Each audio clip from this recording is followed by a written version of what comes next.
Perhaps the most common use of literature in performance are prose. In this brief lecture we will go over a general overview, writing and language use, and how to begin performing prose. Let's first begin with defining what prose are. Prose is a form of written language that is used in many different types of writing. It is the most common and straightforward way of communicating through written words. In prose, sentences are constructed using a clear syntax and rhythm, which helps to create a natural flow of ideas. Prose often includes direct messages, where the writer is speaking directly to the reader. There are two primary narrator perspectives in prose, first person and third person. In first-person narration, the story is told from the perspective of one of the characters, using pronouns like I and me. Third-person narration, on the other hand, uses pronouns like he and she, and the story is told from an outside perspective.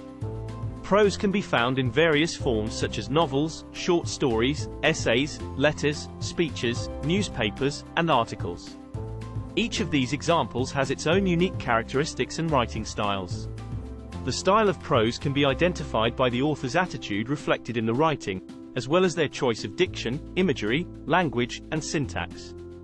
The writing and language choices in prose are also distinct in style. The author reflects their ideas and attitudes on the subject in their style. Authors use both connotative and denotative words in prose. Connotative words carry emotional or subjective meanings, while denotative words have literal or dictionary meanings. By using these different types of words, authors are able to create depth and layers of meaning in their writing. Prose can be categorized into different types, including non-fiction, fiction, and heroic prose. Non-fiction prose deals with real events and information, while fiction prose is imaginative and created by the author.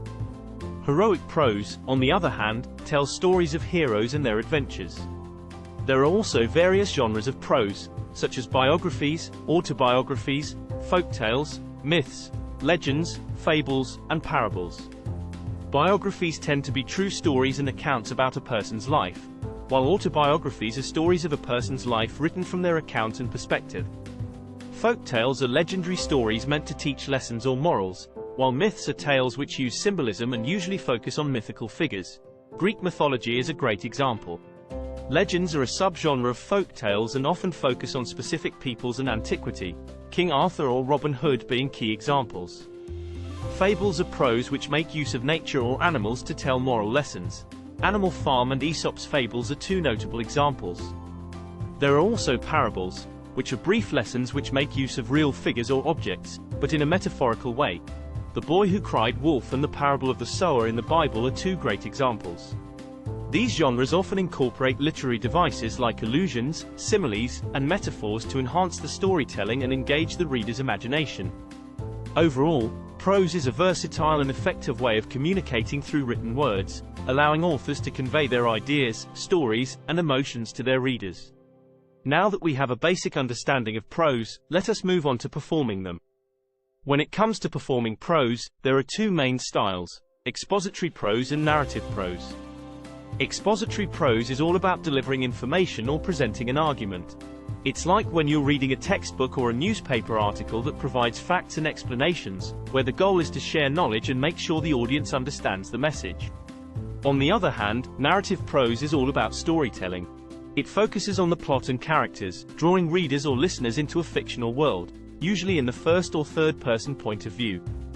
When performing narrative prose, the emphasis is on the author's intentions, personality, and biases, which is reflected in the story and characters.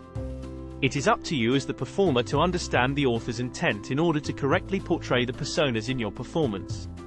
To perform prose effectively, there are some general guidelines to follow. First, it's important to make each character distinct from the primary voice. The primary voice should be the guiding voice in the performance, while the voice or voices of the personas remain distinct from the primary. This means using different voices or accents to differentiate characters, so the audience can easily follow the dialogue. Each persona should have their own specific vocalics and body language to make them distinct from one another. Secondly, committing to the emotion and tone of the piece is essential. Using facial expressions, vocal variations, and body movements helps convey the intended mood and atmosphere of the literary piece, and it should remain consistent.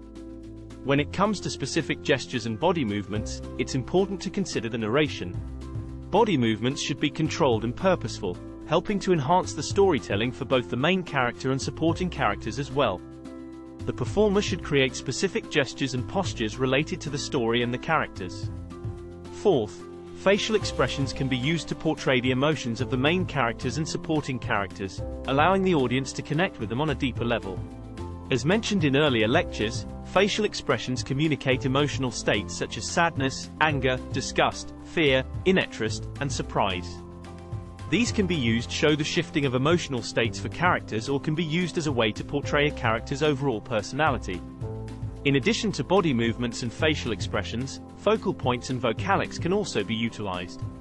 Focal points, which have been discussed earlier, involve directing the audience's attention to specific areas on stage or in the performance space, highlighting important moments or characters.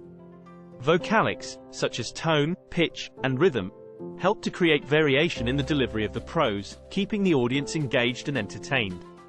Keep in mind that it is your responsibility as the performer to analyze the literary pieces you have chosen in order to create an accurate and entertaining performance, by not only understanding the authors and their intent, but also the characters and storyline. And with that we will conclude our lecture over prose and performance.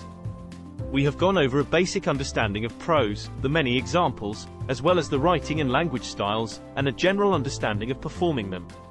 By following these guidelines, performers can bring prose to life, captivating their audience and immersing them in the world of the story or the knowledge being presented.